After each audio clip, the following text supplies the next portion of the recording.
باطل سے ڈرنے والے اے آسمان نہیں ہم، باطل سے ڈرنے والے اے آسمان نہیں ہم، 100 بار کر چکا ہے تو امتحان ہمارا۔ جناب صدر، محترم استاد کرام اور میرے ہم مکتب ساتھیوں، السلام علیکم۔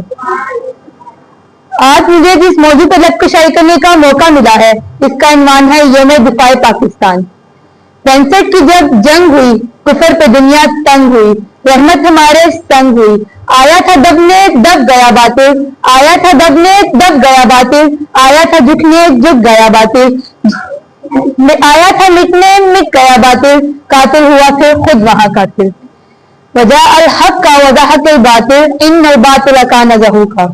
صدر عالی وقار، ہمت، جرت اور بہادری سے ملے شہیدوں کے لہو سے لکھے جانے والے جذبات کی تاریخ کو یوم دفاع پاکستان کے نام سے یاد کیا جاتا ہے۔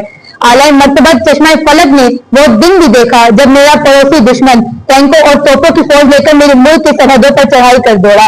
میرا ملک دشمن جنرل کا یہ خیال تھا کہ وہ حالت نیند میں میرے ملک کو دبوچ دے گا، مگر وہ یہ نہ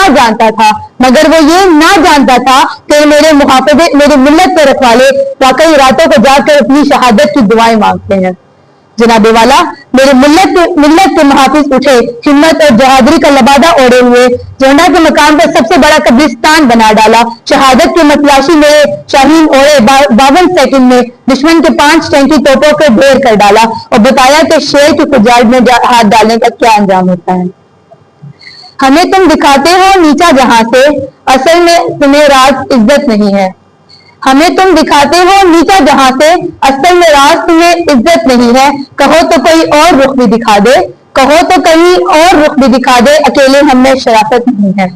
جناب والا، 6 ستمبر 1965 کے دن ہم نے اپنے دشمن کو بتا دیا کہ جو کوئی میرے ملک کی طرف ایک انگلی اٹھائے گا تو اس کا ہاتھ اس کے بازو سے الگ کر دیا جائے گا، اور جنہیں کسی شخص نے میری ملت کی طرف ایک میلی آنکھ سے دیکھا تو خدا کی قسم اس کی آنکھیں نوچ کے اس کے ہتھیلی پر رکھ دیجیے۔